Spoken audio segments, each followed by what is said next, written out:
So what if I were to tell you that the battle over Coruscant during the beginning of episode 3 was actually way worse and way more of a destructive battle than anybody could have actually imagined? What we saw at the end of episode 3 was just a mere fraction, a couple seconds of the war essentially, and to compare to the scale and how long the battle actually took. But before we get this video started, I would like to say thank you guys to every single last one of you guys who are interacting with my last video. I really appreciate that. It really does warm my heart, and it's awesome. I really love talking to Star Wars fans like this. But anyway, back to the video. The battle over Coruscant actually lasted an entire week. And the way this battle started was due to the fact that Palpatine had actually slipped Grievous some secret hyperspace lanes that led directly to Coruscant. So what the Separatists did is they launched a lightning strike into Coruscant, boarding the planet, capturing Palpatine, and Grievous took Palpatine up to a ship on the Invisible Hand. Due to this is something that actually people never realized, that there was actually a battle on the ground level of Coruscant as well, mainly on the outer edges though.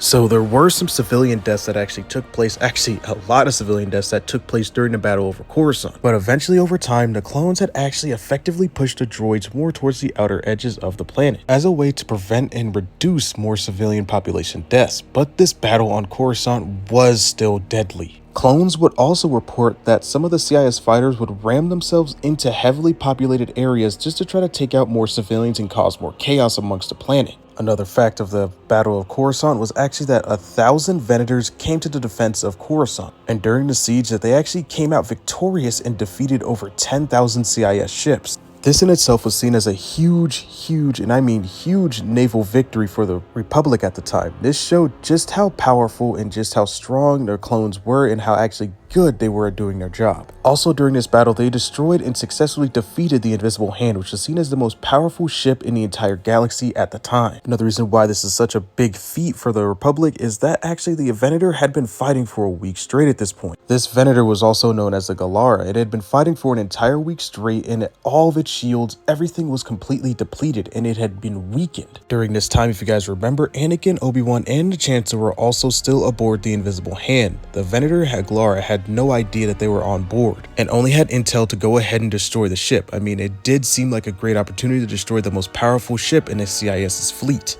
Also, just the wreckage of the Invisible Hand itself, due to the sheer size of the ship, actually destroyed and killed 250,000 civilians, and mainly the detached part of the ship, the part of the ship that Anakin and Obi-Wan were not actually on, mainly the back of the ship, and also the remaining pieces that just randomly broke off, and those little tiny parts that just flew down and almost created a meteor in a way. Also during this battle, one of the very first Star Destroyers was actually deployed to the Battle of Coruscant. None of the CIS knew about this ship. They had no idea that the Star Destroyer would be present at this battle, and they had only heard rumors of it before. And just one of these ships changed the complexion of what the Battle of Coruscant really could have became. This battle is also a way to show off the capabilities of the new Star Destroyer and why exactly it will replace every single last Venator going forward in Star Wars history. But now that I'm done info dumping all this information about the Battle of Coruscant to you guys, I want you guys to think about this from a more political standpoint now. Now you guys see how Palpatine staged his own capture and how this would actually win over the Republic, and how he was able to easily manipulate them and call himself the Emperor.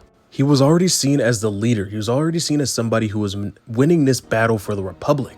And at the time, he did speak highly of the Jedi. So when he said that the Jedi had betrayed him, it made it even more powerful. It made an even more powerful statement amongst the people. He had also raved about Anakin Skywalker and how he's such a great general and how he's always on the front lines fighting for the Republic. This also made the people of the Republic respect Anakin Skywalker even more, and how this all leads to the fall of the Jedi. Once the Jedi had fell and he could say that the Jedi had betrayed him, he could easily say that Anakin Skywalker is the one that saved his life. And that's how it probably would have been until Anakin Skywalker got injured on Mustafar. He had really sold the idea that Anakin Skywalker was the only one that hadn't defected and was actually saving him, and this is how he would have easily manipulated the entire galaxy into thinking that they were the only two that stayed loyal. But Anakin took his loss to Obi-Wan on Mustafar, and it only left Palpatine as the only one that can thrust himself forward. He wanted to make Darth Vader a secret. And it worked to Darth Vader's benefit in terms of him changing to the dark side of the Force. It pushed him deeper and deeper into the dark side of the Force now that nobody remembered him. No one remembered Anakin. No one would see him as Anakin. They would only see him as Vader. But anyway, that's all I got for this video. Let me know your guys' thoughts and opinions in the comment section down below. I know this video was much more of an info dump, but I honestly thought that it was really cool and I liked all the details that come from it. But anyway, may the Force be with you, and as always, have a great rest of your day.